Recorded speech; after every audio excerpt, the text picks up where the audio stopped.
আজকে আমি ঈশানকে নিয়েই কেন্দ্র করেই আমি এই ভিডিওটা করেছি। কারণ ঈশান সম্পর্কে আমার কিছু কোশ্চেন আমার কাছে এসেছে, তারই উত্তর দেওয়ার জন্য।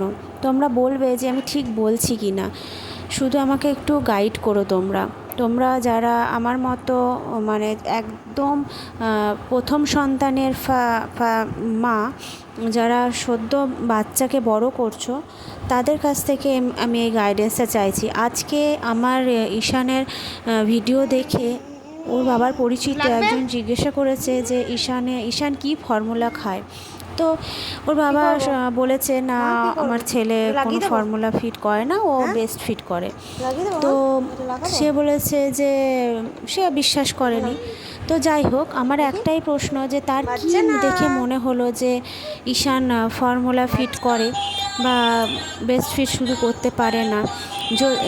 যদিও আমার ঈশানের যে মানে বাড়ন্ত বা যে উচ্চতা বলো, বলো সমস্ত কিছু, বা অ্যাক্টিভিটি বলো, সমস্ত কিছু কিন্তু নর্মাল চাইল্ডের মতো, কোনো এক্সট্রা অর্ডিনারি ওর মধ্যে নেই। তো যেরকম অন্য আর 5টা বাচ্চা যে বয়সে যেটা করে, আমারও ঈশান সেই বয়সে সেটাই করছে। উপরন্তু অনেক ডিলেও হয় অনেক কিছুতে, যেমন হাঁটতে অনেক দেরি করেছে। ও 15.5 মাসে 15.5 মাস, হ্যাঁ তখনই হেঁটেছে।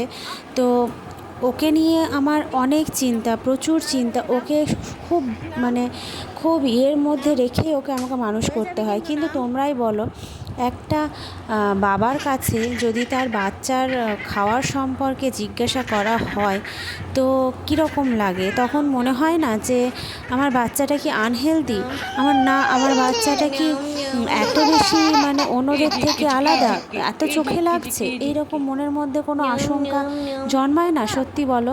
ওর বাবা এই কোশ্চেনটা শোনার পর আমাকে বলছে, তুমি ঈশানের ভিডিও পোস্ট করো না, আমাকে এরকম কোশ্চেন করছে। আমার ছেলে তো এমনিতেই সবসময় ভোগে, কিছু না কিছু হয়েই আছে, তো লোকের নজরে লাগছে। তো এই কথাটা শুনলে একটা মায়ের মন কীরকম হয় বলো? আমারও মনটা ছ্যাদ করে উঠলো যে সত্যিই তো, ঈশানকে ভিডিওতে দেখে সবাই হয়তো অন্যরকম ভাবছে, কিন্তু বিশ্বাস করো, ক্যামেরায় অনেক সময় অনেক কিছু বড়, মানে সব সময় সব কিছু কিন্তু একটু বড়ই দেখায়। ওকেও হয়তো অনেক এক্সট্রা কিছু দেখাচ্ছে, কিন্তু আমি তো বুঝতে পারি না, হয়তো তোমরা ভাবছো। কিন্তু ওকে যদি সামনাসামনি দেখো তাহলে বুঝতে পারবে আর 5টা বাচ্চার থেকে কোনো কিছু আলাদা নয়।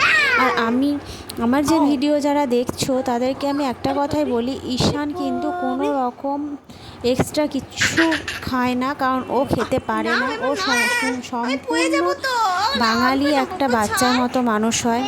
ডাল ভাত মাছ ডিমটাও খেতে পারে না। তাহলে এবার তোমরাই বলো কি করি?